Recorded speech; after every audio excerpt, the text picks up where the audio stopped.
The Browns and Eagles joint practices are over, and it sounds like the defense for Cleveland dominated. Also, the Browns have a surprise new signing, and a rookie is going to be coming back probably. Let's get to the show.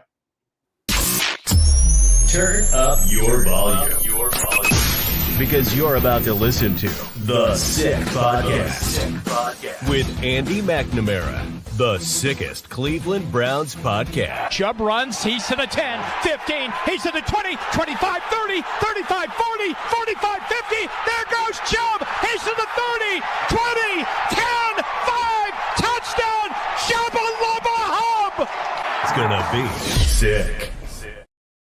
Welcome, everybody. Training camp goes on. Browns preseason game number 2 is coming up on Saturday. Make sure you are clicking subscribe to the channel. Notifications on. Share it. Jump in the chat. Let me know what you think about this Browns team and what we're going to be talking about today. Of course, any fantasy football questions, use hashtag AskAndy. Follow us on X, on Twitter, at SickPodBrowns, at AndyMC81, Instagram and TikTok, at AndyMCSports. We'll be having instant game reaction when the season is ongoing. Lots of fantasy football talk along the way, including today. But before I bring on my good buddy Josh Hennig, who covers the Eagles, host of 97.3 ESPN, we got some Browns news coming out. 2 things that I think we could say are good news from a football side. From a real-life side, I don't know, and I'm not going to put my judgmental hat on because I don't know what happened with these incidences. But we start with Quinshon Judkins, Ohio State rookie running back. Browns second-round pick, by all accounts, was squeaky clean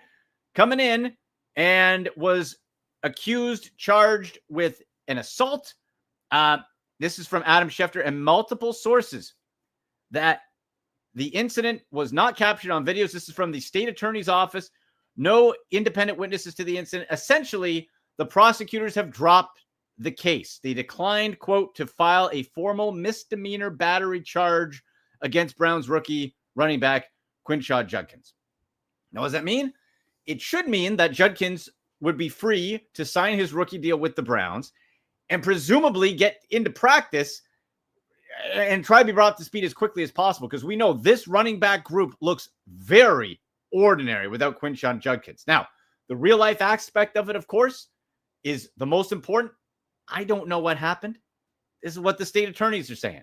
Is Quinshon Judkins a good guy? Was he set up? Is he getting away with something? I don't know. Hey, all I know is he's a damn good football player. So I'm going to take this from a football perspective. If you want to have your own separate conversations about the moral aspects of professional athletes in sports, a lot of bad dudes have come through the NFL and other sports as well. So we'll leave that as it is. Now, here's another interesting thing. The Browns, they love racking up people with problems, huh? Isaiah Bond.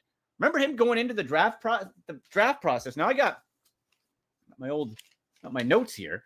Isaiah Bond, rookie, went undrafted out of Texas because of a looming assault charge for himself. Now, this is again from multiple sources. The case against former Texas wide receiver Isaiah Bond has been no-billed. I don't know what that means. And he faces no further criminal charges, his agent Damian Butler told ESPN on Thursday. What that means, to my understanding, is he was free to sign with any NFL team, and the Browns have scooped him up.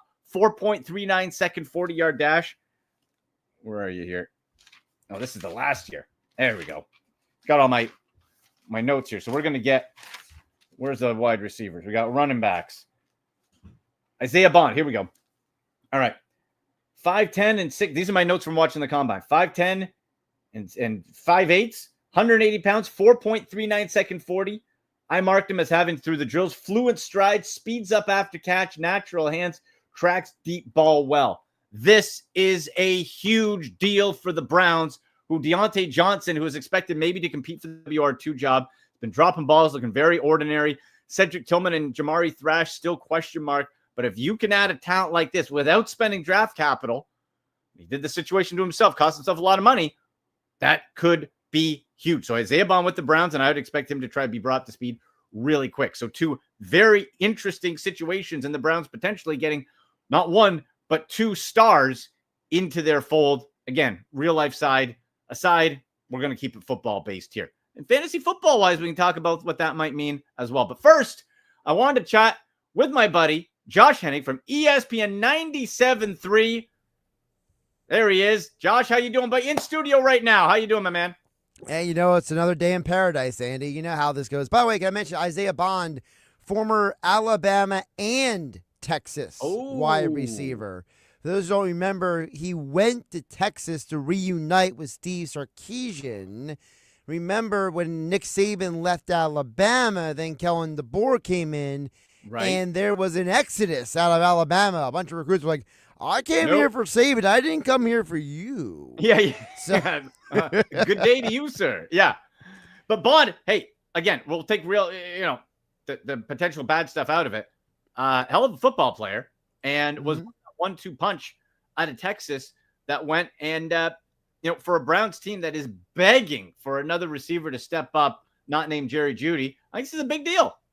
Well, it's also a big deal because it's good to see, Andy, that the Cleveland Browns are not getting too high on the joint practices because if you go off of the highlights from their social media team, you would think the Browns are the greatest 2 joint practices in the world history.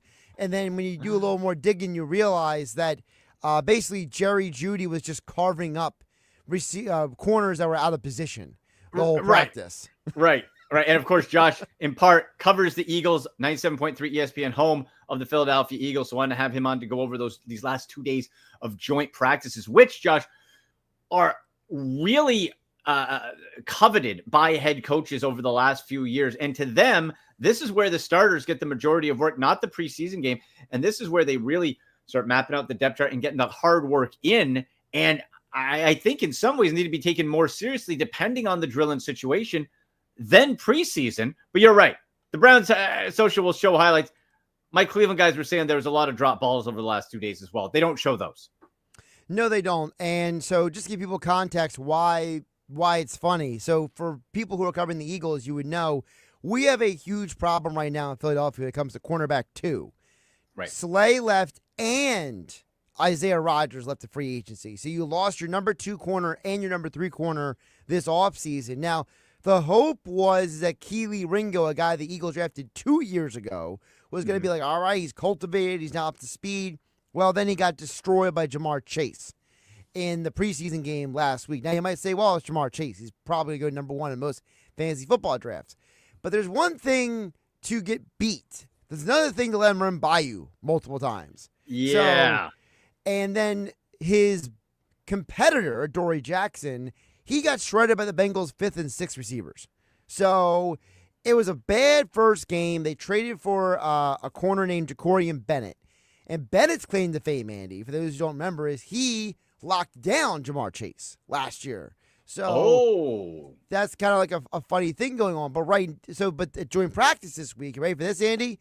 Yeah. The Eagles were rotating in Ringo and Bennett and Jackson and Mac McMillan all in the outside slot. So I feel pretty comfortable saying some of those highlights that you've seen on social media are because guys probably didn't know who was coming and who was going. And right. I think Vic Fangio is kind of throwing guys to the fire and see how guys react. Right. And that's all part of it. And everything has to be kept in context. And certainly when you're talking about the preseason games as well, for, you're not getting real looks, it's vanilla, et cetera, et cetera.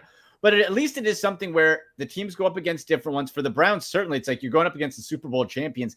That's never a bad thing. And the last time they did that was 2023 when Mr. Joe Flacco, who I expect to be named the starting QB this weekend, if not Monday, took the Browns to a surprise playoff push and made the playoffs there. So Flacco apparently looked dynamite.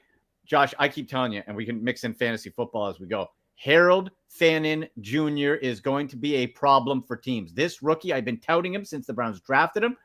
I don't know for fantasy this year, but I know Dynasty, I drafted him in my league. I think this guy's going to be an absolute star, and they're using him on gadget plays as well in these joint practices. Harold Fannin Jr., for those who don't know, so Harold, he was one of the best receiving tight ends of all of college football last year. And, he famously was the guy that he's part of this group of players, Andy, that said, I could have gone elsewhere, but I'm staying where my previous commitment was. So right. There's a lot of NFL teams that liked the loyalty factor, the this guy's here to play football kind of stuff. The Eagles were actually looking at him for a bit because the Eagles, so their quarterback coach is this guy named Scott Loeffler. Loeffler was the head coach at Bowling Green last year where Fannin played. So, okay. So the Eagles did take a long look at him, but the Eagles chose to draft Drew Makuba over Harold Fannin Jr., which was funny because then today, Fannin Jr. beat Makuba on one of the routes they ran against each other and scored a touchdown. There you go. And the one of the funny things I kept reading was that Myles Garrett, and let's put this in context, the Eagles' offensive line is, on paper anyway, phenomenal. Yes. And they said Myles Garrett, Josh, like from over the last 2 days, has just, people were saying it was comical. He would like break through because you can't tackle the quarterbacks in these joint practices, break through and just stand beside Jalen Hurts. He's like, hey, and they would finish the play because it's practice. So he's just like, yeah, he's like, yeah, would have really sacked you on that one. But Myles Garrett looks like he's in maybe the best Myles Garrett form of his career. Listen, I have read, heard, and been told that there are a lot of people saying it's the best looking Myles Garrett they've ever seen. Players from the Eagles are saying that, they've never seen Myles that big, that strong, that explosive before. Lane Johnson was saying that Myles has always been a problem. He says now he's an extra problem. Problem. And Josh, I'll tell you this too.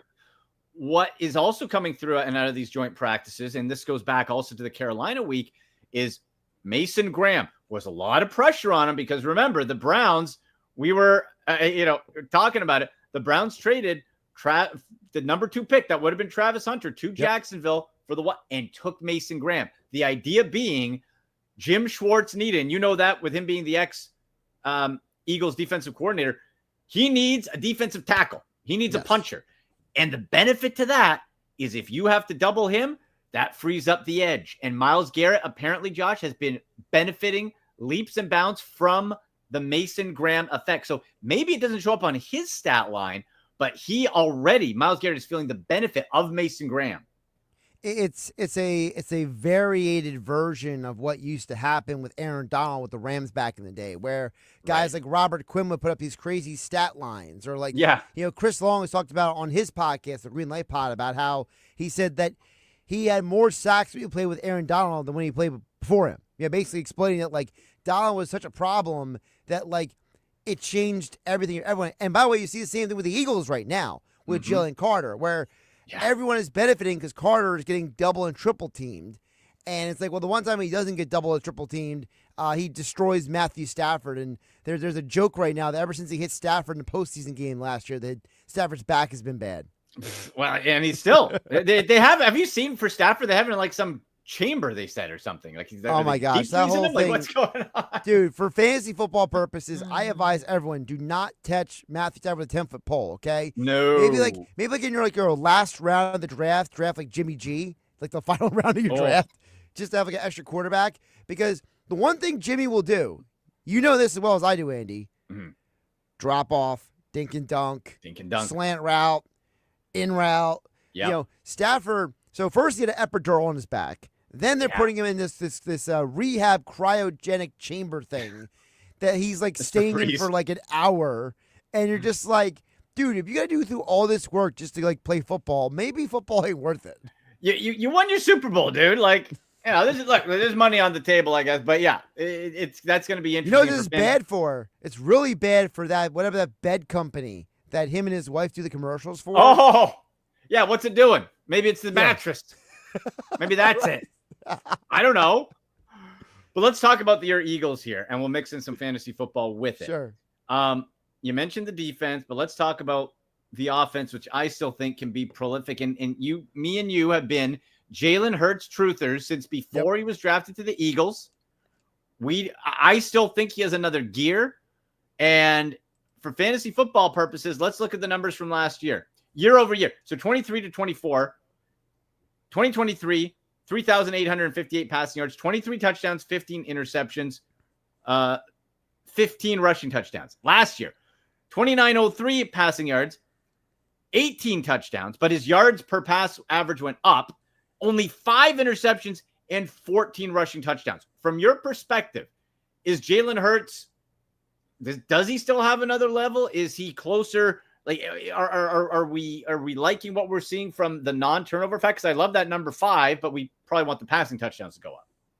It's weird with Jalen because, we've been talking about this week here on 97.3 ESPN, shameless plug, and that is one of the things is with Jalen is that there's a lot of people around the league that don't look at him and value him the way they should. And it's like the Eagles basically said, we don't care about Justin Herbert's arm or, Tua's intangibles. Like, we love Jalen because he's a winner. So the problem with Jalen is he is the perfect example of, in fantasy football, great winning real-world quarterback might not win you your fantasy league. I don't know if he's ever going to be the kind of guy that's going to be like a top 10 fantasy quarterback. Because, one, he's on a team that does still want to run the ball. They still got Saquon. And there's a lot of speculation the Eagles are going to use their backup running backs a little bit more this year than last year. So it might put a dent in Saquon's fantasy value. Well, that could be. Now, I want to bring up this with Jalen Hurts. So he missed, what was it, the last 3 games of last year with a concussion, right? The regular season. Before that, he was a QB5 in fantasy points per game. That rushing aspect is big. That extra 14 rushing touchdowns added on top of the 18 are big. And so for me, now he's generally being ranked as the number 4 QB off the board. Josh Allen, Lamar Jackson, Jane Daniels, Jalen Hurts, then Joe Burrow, Patrick Mahomes, Baker Mayfield make up the top 7. To me, I'm anticipating, and I love Jane Daniels. I mean, you talked about this a lot. I like them better than Caleb Williams. I think he should have been the first pick. Love him. But I think if CJ Stroud, after his incredible rookie year, took a little step back, probably reasonable to think Jane Daniels. For me, Jalen Hurts would be my QB3 in fantasy football. I bump him up, and I put Burrow at number 4 and Jane Daniels at number 5. What do you think? I mean, listen, I think Jalen's got an incredible potential because of who the weapons are on his offense. The problem with the Eagles is are they going to let him throw the ball enough to make him a consistent output? You mentioned the rushing yards. I still look at a guy like Lamar Jackson and see him more as a viable rushing quarterback than I see Jalen. I think Jalen rushes out of necessity. Lamar rushes out of this is part of the play. Like design, Well, for example, Greg Roman, because he's with the Chargers now. One of the things he talked about was that when they were in Baltimore, some of those scrambles were actually built into the progressions with Lamar. So it was like Lamar would be like, option A, option B in the passing tree, right? And then you get to option C, but then option D wasn't an actual throw, it was a run. So some of Lamar's, they literally are building those scramble drills into the playbook. Whereas Jalen, unless it's quarterback power, he ain't being told you're running the ball. Right. Which I like, because that's how you develop a passer. And I think he's still an underrated passer of the football personally. I have all the time in the world for Jalen Hurts. And anybody who's like, oh, it's not a style or whatever.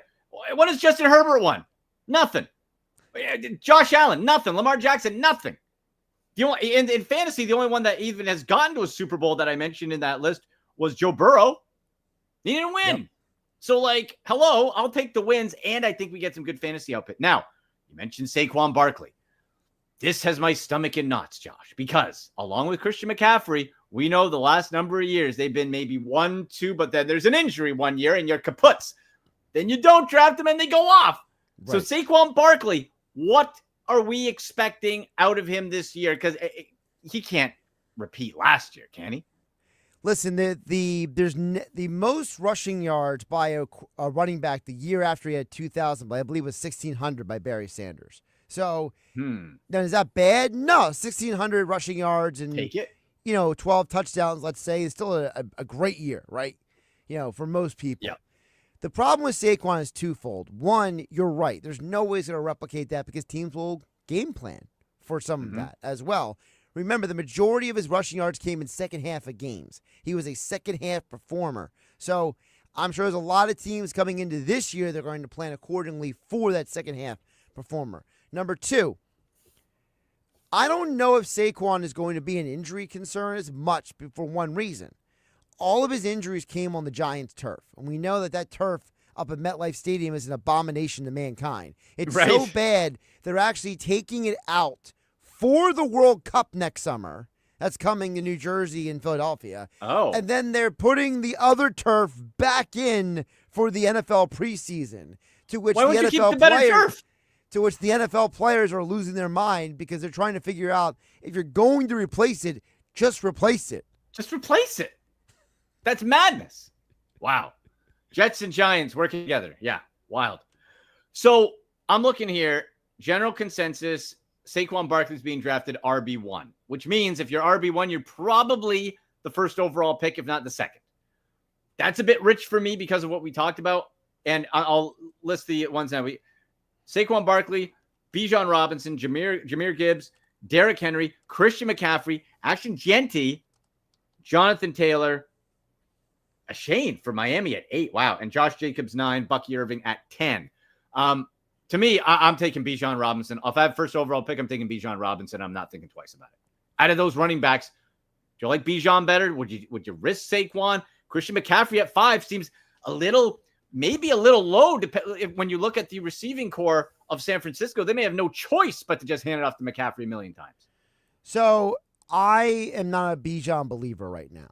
I like him, the person. I like his work ethic. I don't like his team. That's my problem. I don't believe in the Falcons' offense or their offensive line. Do I think that he's good enough to still be a productive player? And if he was in the second round, you got to grab him? Yes. But there's 3 running backs I would take before I ever take Bijan. Number 1, Jahmyr Gibbs. I think he's going to have I think by the end of 2025, he may be RB1 because even with David Montgomery still there, the vulture. That's why. But here's why. I think Jared Goff is going to regress.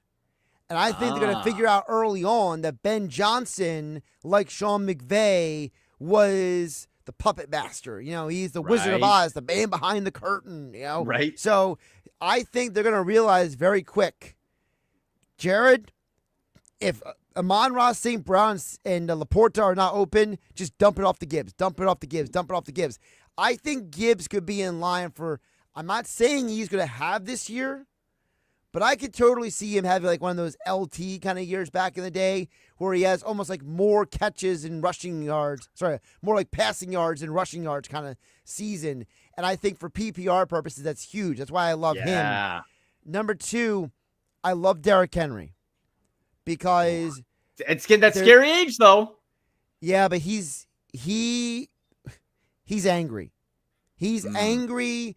He has literally been telling everyone who listened, I wanted 2,000 yards. I don't like that Saquon got it again. I want to get it. I want, you know, and Lamar is even like, oh yeah, we want to give him the ball. Like, all right, Lamar, if you want to give him the ball, I mean, all fantasy football fans are gonna be like, let's go, give him the ball. You know, except if you got Lamar, then you don't like that. And then the third guy I love in running backs. They are going to run. Andy, you know how some of these coaches are, right? Mm-hmm.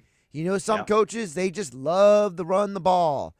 Don't think for 1 minute the Raiders didn't draft Ashton Jeanty not to run him into oblivion this year. Pete Carroll is going to be like, give me the ball to Ashton Jeanty. Oh, and by the way, he can catch the ball too. Oh, and by the way, he can block on 3rd down. That is a 3-down back.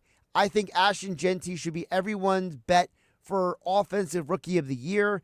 I think he is going to have a monster year. So those are my 3 running backs. Jahmyr Gibbs, Derrick Henry, Ashton Jeanty. Now, it's not to say, Andy, that Bijan, Saquon, and McCaffrey can't have very good seasons.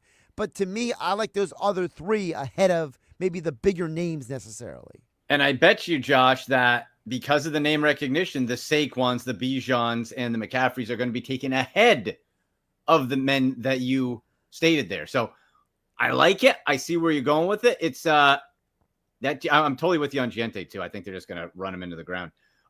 Let's hit quick the wide receivers for the Eagles in fantasy. We know there's A.J. Brown, has a Q beside his name, Devonta Smith, and then Dotson. I'm not Yeah, it's between Brown and Smith. Don't even go to Dotson. It's between Brown and Smith, right? Is It's AJ between Brown? Are we still seeing AJ Brown alpha to Devonta Smith? Because it can go a little back and forth. We talked about it last year. Same situation. So here's the thing with AJ Brown. Number one, the Q is more precautionary than anything else.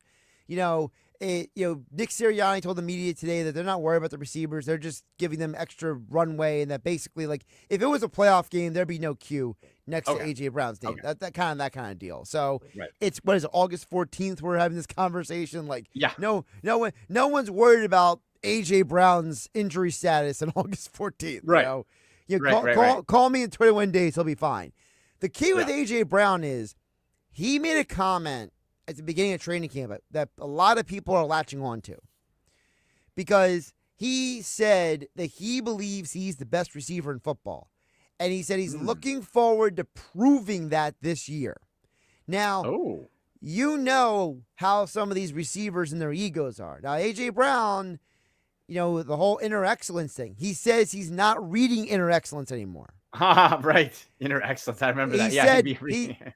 He said instead he's reading the Bible. And he claims that the Bible is telling him to go out there and be his best self every single week. So whatever works, bro. Apparently in his mind, he's going from inner excellence to being your best self. And he thinks he wants to prove he's the best receiver in football. So I think the Eagles, they might try to feed him. Remember, Kevin Patullo, passing game coordinator, now the offensive coordinator. Kevin Patullo said multiple times to the media, Andy, he has said, what is the difference between last year and this year? Nothing except for now he's calling the plays. Now, it doesn't mean they're going to run the ball necessarily a lot less. I don't think that means they're going to go crazy the passing game, but I do think it means that there might be a little bit more of an emphasis on the A.J. Brown-Hurts connection, because who are the two people who endorsed Kevin Patullo to be OC? Jalen Hurts, A.J. Brown. Okay, those are going to be his boys. So what does that mean for Devonta Smith, who we know can be at times a standalone? He can pop up at times to WR1 in fantasy, but seems to be a nice locked-in WR2 level. I'm starting to get to a point where it comes to fantasy football. Like, I'm looking at some of the rankings right now from a couple of the different outlets, right, Andy? And, like, to me, I'm getting to the point where Devonta Smith might just be like a 10th, 12th round guy you grab that, kind of fills out your roster. I see he's ranked 26, 27, 25, 27, 26. So he's pretty much outside of the top 25 for almost everyone out there, except for like two people, it looks like. Had a down year last year, missed out for 4 games. Yeah, I mean, I think that Devonta Smith is, like, you look at the guys around him at that range, like Rashee Rice still has, he's got the legal problem issue. Yeah. So you take Smith over him. I think Calvin Ridley's going to have a good year this year, so I don't know if I take Smith over Ridley. Cortland Sutton, he's the number 1 receiver in Denver, basically. So, I mean, I don't know why I would take Smith over Sutton. Right. Jerry Jeudy's number 1 receiver for Cleveland. You probably want to take Jeudy over Smith. And him and Flacco have had a hell of a connection. Right. So, I mean, I think it's just dependent on who's available on your board when you get to that point. Like, for example, right. If your decision is between Devonta Smith and Travis Hunter, you're going Smith, right? If your decision, right? If your decision is between, let's say, DK Metcalf and Devonta Smith, you're probably going DK Metcalf. Right, with Aaron Rodgers, assuming he can stay around. Yeah. And interestingly enough, Devonta Smith missed the 4 games, but had his highest touchdown output of his career at 8, which is interesting. So somebody you want on your team, but maybe not rely on. Well, that's because he was a guy that so last year with Kellen Moore's offense, so if you remember, Kellen Moore comes from the air raid system. Yeah. So one of the big precepts of that system is you got 1 receiver is a possession receiver, 1's the go receiver, right? Smith was the go receiver in the scheme last year. Now, they claim that Patullo is going to run a similar system. The problem I have believing that, though, which is where I think Devonta is a little iffy in terms of where his value is because Kevin Patullo does not come from the air raid system. Kevin Patullo learned under Chan Gailey, okay? You remember Chan Gailey back in the day? Old school. Chan Gailey's background, he was about, like spacing and like timing and like it was kind of like it was like the cousin of the West Coast offense is what Gailey seemed to like to run. So, which Patullo learned from him, and Sirianni learned a similar system from Frank Reich. So, I don't know if we're going to see as much air raid where D. Smith is going to be the go receiver as often as he was last year. Right. Okay. Good to know. There you go. And finally, let's wrap up with the tight end position. Dallas Goedert leads the way, but Harrison Bryant, former Cleveland Brown, in the mix. I know you were saying earlier not to overlook that signing. Bryant right now, 4th on the depth chart. You got Grant Calcaterra and Kylan Granson behind him. Goddard's, I feel like the last couple of years, guys, we have expectations for Goddard, but there's just like always something, right? It's just a bit down or he's banged. Well, he's been injured every year. He's missed an average of 4 games each of the last 4 years. He's a guy who's always getting injured. So for a couple of things. One, the Harrison Bryant situation is fascinating at camp. And like, if I were to poll, like, for those who don't know, the Philadelphia Eagles have the most beat reporters of any team in the NFL. Okay? Really? Oh, yeah. Huh. If you look at the NFL Black Book, which guys like me and Andy have access to, you do the keg count, you'll be like, oh, geez, this is ridiculous. Oh, wow. So like, if I lined up 20 Eagles beat reporters, there's more than 20, actually, who cover the team. But but like 10 of them would say Harrison Bryant is a lock for 3, and the other 10 will say Kylan Granson is a lock for 3. So there's no consensus on who the third tight end is. The only thing we know is number 1 is Goddard, number 2 is Calcaterra. Now the problem with that is that Goddard has injury history. Calcaterra has injury history. So if you're drafting for fantasy football, you're not wanting to pick the Eagles tight end unless you run out of other guys, right? Right. Right. Like for example, and I'm just using because I'm using what the rankings are in front of me. Most lists, Goddard is either 13, 14, 15, 16. Well, in that same range, you have, for example, Jake Ferguson. Well, Ferguson is definitely going to get some targets in Dallas. We know that for a fact. But his problem is also health as well. Right. Then next on the list, you have Dalton Kincaid. You know he's getting targets. So I'm taking Kincaid over Goddard for sure. Hunter Henry, I'm giving Hunter Henry a wink and a nod over Goddard because the offensive coordinator is Josh McDaniel now in New England. Yeah, okay. And then Kyle Pitts. I don't know what you do with him. Do you believe in Pitts? Do you not believe in Pitts? I mean, I might. How long? Oh, yeah. How long are we going to believe in this guy? And again, I'm starting to get the feels for Kyle Pitts. Oh, he's looking good this year. Oh, with Michael Penix Jr. Oh, the chemistry. I'm like, oh, I'm gonna bite, and he's gonna do squat again. I know it. You know, who's an interesting flyer now that I'm looking at these rankings. Because you know me, Andy, I'm not a huge rankings guy. I just use the list for like reference purposes. Jonnu Smith is ranked as the 20th tight end in fantasy football. He's either between 17 and 25, depending on which list you look at here. Yeah. And I gotta tell you, they said they acquired him purposely to play with Aaron Rodgers because Arthur Smith, the OC, loves him. So Jonnu Smith might be a guy that, like, late in your draft, you might want to sneak him onto your roster because he's going to be a guy that's probably going to get targets. And you got Pat Freiermuth there too. Do they cannibalize each other? Do they not? Or does Freiermuth become the blocking tight end? That could be, right? Yeah. Essentially, I always go under the guidelines of I always try, even in redraft leagues. Okay, I always draft 2 quarterbacks, 1 to cover a bye, and 2 tight ends, 1 to cover a bye. Simply because we know if it's like week 9, you're like, I'm on a bye next week. You're getting nothing. You're getting 0 things at that time of year. So I always like, instead of drafting the 7th wide receiver who is never going to play, I'm like, I'll take that. Maybe that's where, maybe that's when a Dallas Goedert comes in, perhaps. Maybe that's when a Jonnu Smith comes in, depending how you want to value the tight end position, right? Yeah, and also, like, I see on this list that David Njoku, he's somewhere between 4 and 7 in the tight end rankings. I gotta think he's got to be a little higher than 7 for some of these people. Like, I don't understand the fascination people have with Trey McBride. Like, he had such a weird year last year. I don't know if that's is that really a reflection of who he is, Andy, or is that a reflection of what people want him to be?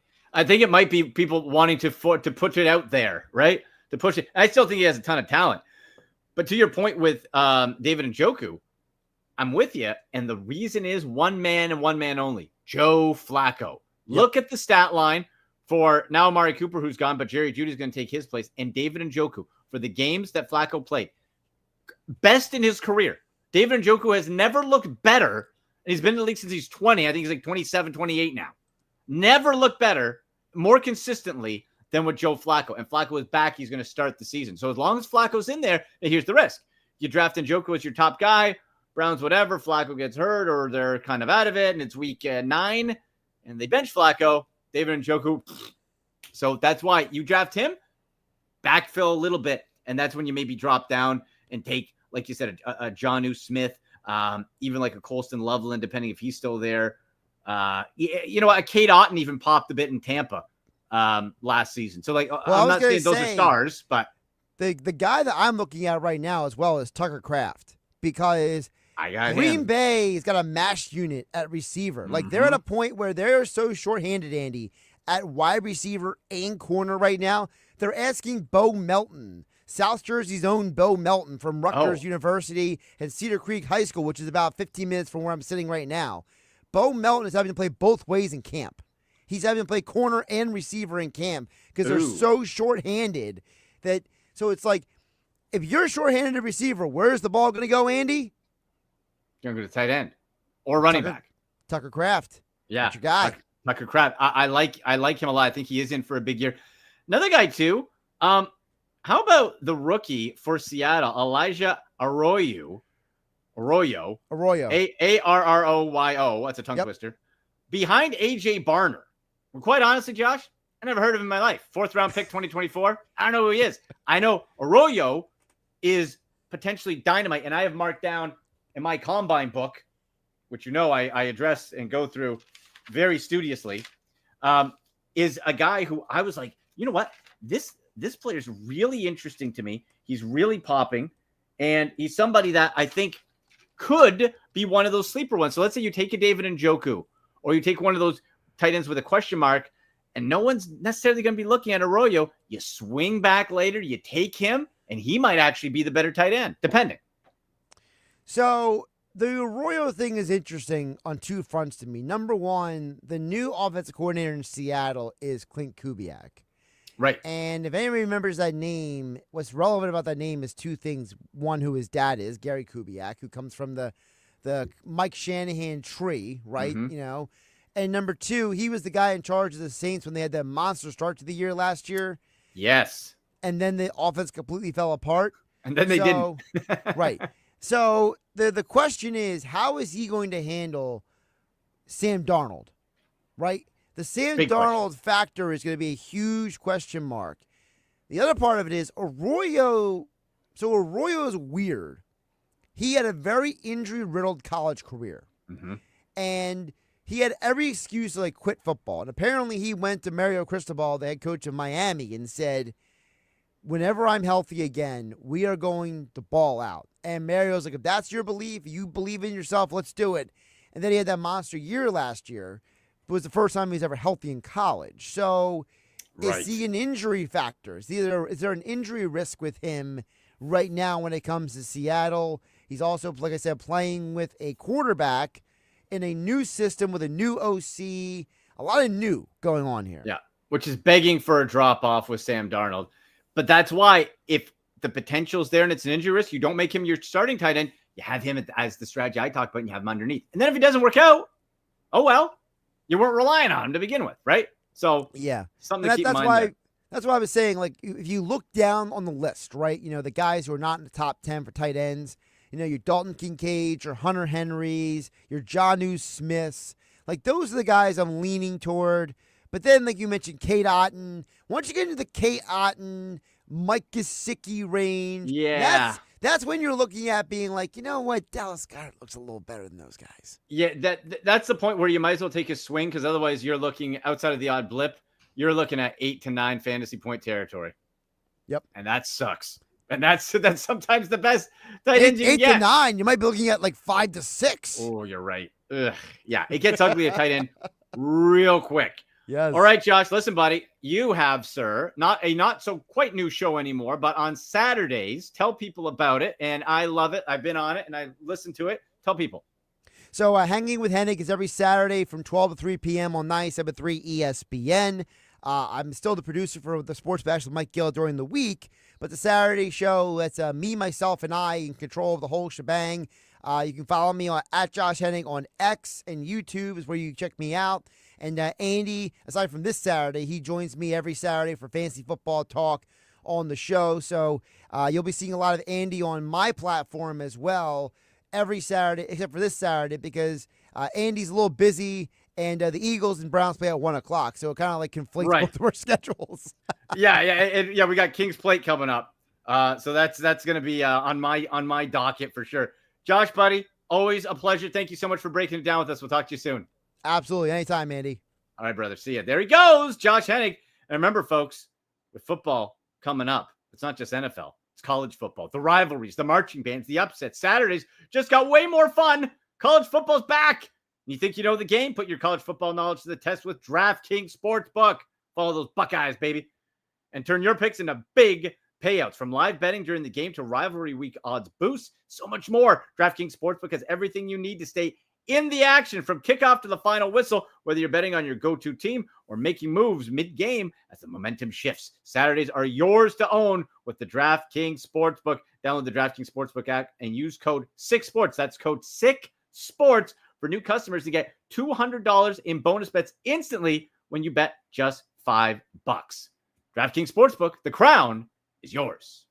Gambling problem? Call 1-800-GAMBLER. In New York, call 877-8-HOPE-NY or text HOPE-NY 467-369. In Connecticut, help is available for problem gambling. Call 888-789-7777 or visit ccpg.org. Please play responsibly. On behalf of Boot Hill Casino and Resort in Kansas, 21 and over. Age and eligibility varies by jurisdiction. Void in Ontario. Bonus bets expire 7 days after issuance. For additional terms and responsible gaming resources, see dkng.co/audio. There you go, folks. Big thanks to Josh Hennig from 97.3 ESPN talking Eagles, Browns. Remember, we had Quinshon Judkins. He's apparently going to be back. The NFL's still investigating. I was reading what they're going to do with him. Any extra disciplinary action, wait and see. Isaiah Bond, the Texas star wide receiver, seemed to have his charges dropped or suspended, whatever it is.